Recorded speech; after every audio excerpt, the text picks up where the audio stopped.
I'm encouraged. This has indeed been a gratifying half-century in the world of support for persons with developmental disabilities. So many sections of the field have opened up and found strength, and our society has secured the pivotal tools of IDEA, ADA, 504, and other such related pieces. A special relevance is the richness and stimulation that comes from the astonishing children.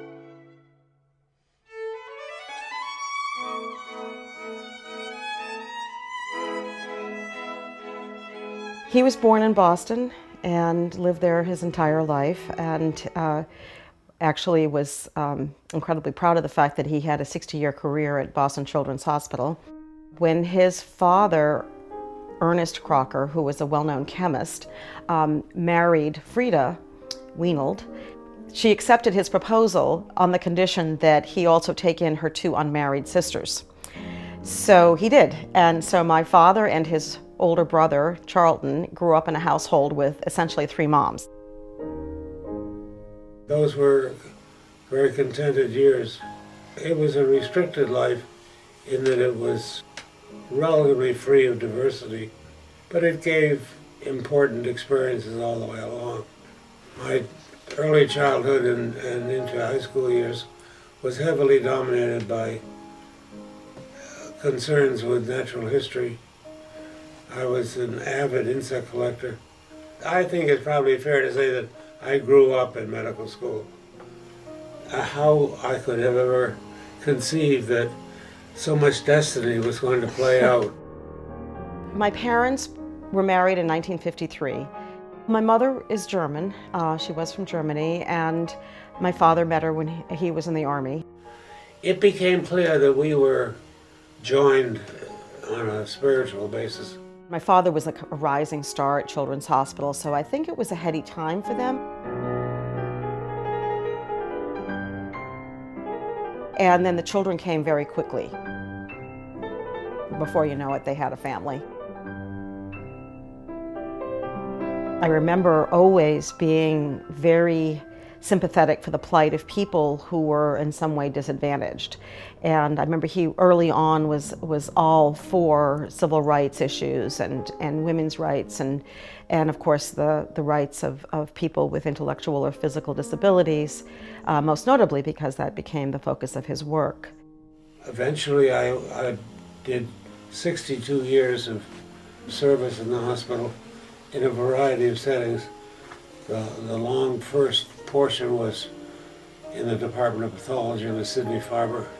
Now Sidney Farber is one of the people who made me what I am today. And this was very lucky. And to fall into a field that was just getting its precepts established is what a blessing. It was called the Developmental Evaluation Clinic at Children's Hospital, and my first role was the Director of Developmental Pediatrics. And Alan was the director, and there were a number of disciplines, so there were directors of pediatrics, of psychology, of special education, of audiology, of speech and physical therapy, occupational therapy, dentistry. It was just a wonderful interdisciplinary program. So the LEND programs of today, learning education in neurodevelopmental disorders, began in the late 1960s as a result of funding that came out of the President's Panel on Mental Retardation. It's difficult to overemphasize the strong moral force that the Kennedy devotion brought to the reversal of the old neglect and the incomplete understanding of folks with, well, the term was mental retardation. The fact that there was indeed a presidential family member directly involved was an extraordinarily relevant and powerful agitating force. Eunice was a house of fire of caring. President Kennedy initiated the panel, invited the panel, but it was at the insistence of his sister, who said, "You're president, we have a sister with mental retardation, you need to do something." So he assembled a panel of interdisciplinary experts. The interdisciplinary training programs could then evaluate the children, train the professionals who would then be able to help to integrate the kids with disabilities into the public school systems. So all these different movements were formed to promote the inclusion and the respect for people with developmental disabilities and their families. The key word was interdisciplinary, and from then on, never again whether isolated or unrelated activities.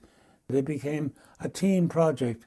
The watershed really came, it must have been 1970 or 71 when he got the first big grant. The hospital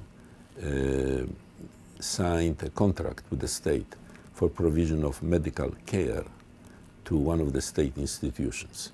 And it was pretty much like you hear, like you read Middle Ages. People were not individuals.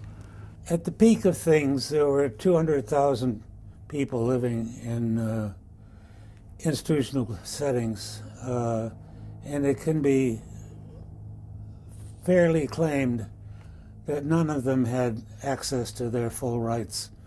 This was a disagreeable chapter in our human history. Massachusetts had 7 such facilities. Our particular unit at the Children's Hospital was given the opportunity to do staff training for Wrentham State School.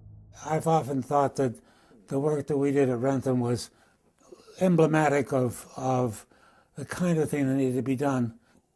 There was a compulsion to get closer and be a more reasonable ally to them in their life. Hopefully we as a culture will never again resort to that kind of unjustified and actually cruel care.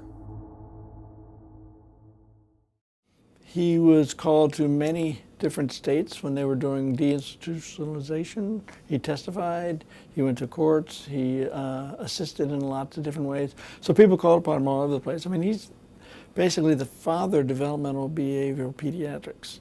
I mean, it was not a subspecialty when he started, and it became one. And so it was start of a whole movement. The scientific and personal challenge represented by disability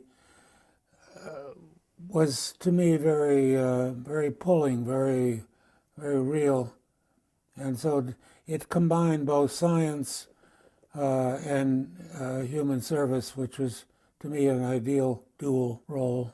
He really was an ideologue and became more and more and more so as the time went, to the point that he became not just visionary, but really active activist as possible. The most crucial issue is political action. So many of the educational provisions and citizenship opportunities that are in our communities these days were often not very gently brought forward by the parents with no apologies and none needed. We were not, in those early days, maybe the easiest people to collaborate with. It took guts to be our partners. And we had so many tough things, and there were so many systems that needed changing, and our kids' lives were now. Remember, this was happening just after the whole civil rights movement, and as families of kids with disabilities, we kind of moved right in.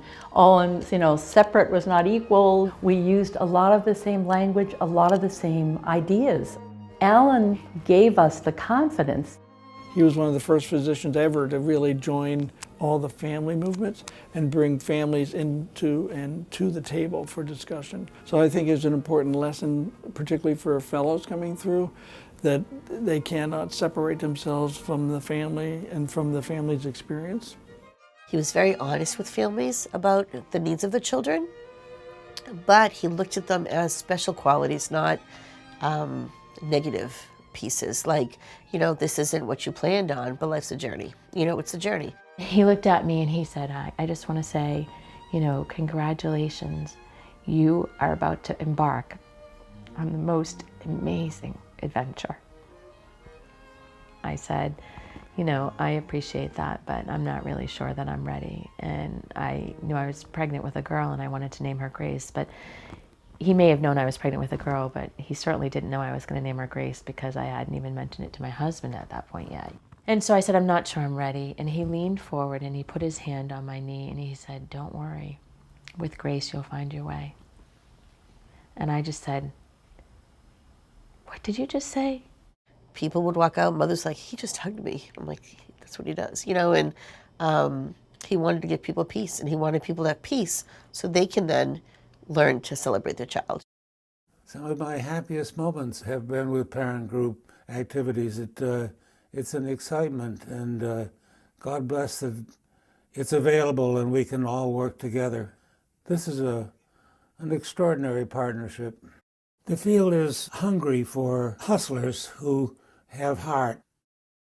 I have been blessed in every sense. Comrades are the strength of the work, plus giants who have shown the way. Gunnar Dibwad was a professor of law and psychology at Brandeis who brought a tremendous ethical surge to the field of disability. His wife was comparable as well. Elizabeth Boggs was the person who created the concept of developmental disabilities as such. And then there were a series of brilliant and important lawyers who carried major federal legislation forward and pursued the necessary supports in the courts. It's been a busy field of caring people. I think my father loved his work because he had a real sense of mission about it. I think he realized how important it was.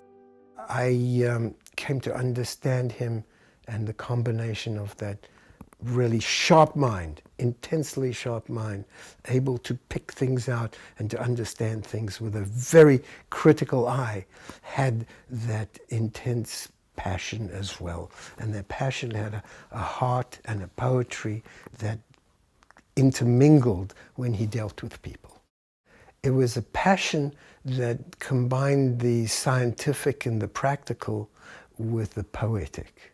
He was truly a Renaissance man. He loved the life of the spirit as well as of the mind. One day he mentioned something about a Langston Hughes poem to me, and I said, yeah, I don't know what you're referring to. And he said, surely you know about Langston Hughes' work. And I embarrassingly said, no, I don't. And so he took a few minutes to tell me about some poetry in Langston Hughes. And I thought, okay, well, that was good. Thank you for giving me some insight. And a week later, I go into work, and on my desk was a book of poems by Langston Hughes. And that's the kind of person he was. Like, for him to take time out of his personal day to do something for me like that, just like, who does that? Dr. Crocker does that. When he was turned on by this caring gene that he had, it would just glow, and you could just see the smile shine forth. For me, particularly over what the last 30, 40 years has done, has been extraordinarily exciting. My Lord, there has been progress that is breathtaking. Something that he learned, he said he learned in Boy Scouts, which is to leave the campsite better than you found it. He certainly did that. He also said, he always would say, carry on. It was a kind of sign-off, on the phone or when he was leaving you or something, but I also feel like there's an embedded message in that. I think Alan understood the life's limits and beginnings and endings. So I don't think he was in the least bit afraid of dying, of ending it. He said things like, "I've had a good ride." And, basically, I have nothing to complain about. That kind of attitude. So I think he took life as it came, and he took it well. There were incredible moments of grace in those few months that he lived after the surgery. And I am so grateful for this one conversation I had with him where he said, and it was the only time he said this, "I can tell this is the end of the trip." And it's been an incredibly grand trip, and I'm a lucky duck. I don't know that I could really put into words the man that he was. The man that he was, the physician that he was, the father that he was, except just to say that he really was wonderful.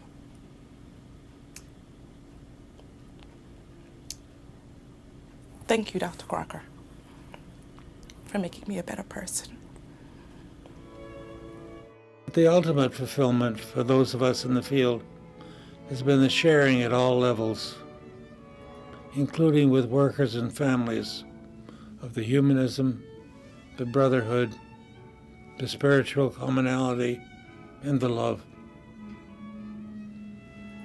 I have been culminantly blessed to be part of this. My thanks to all. The work goes on.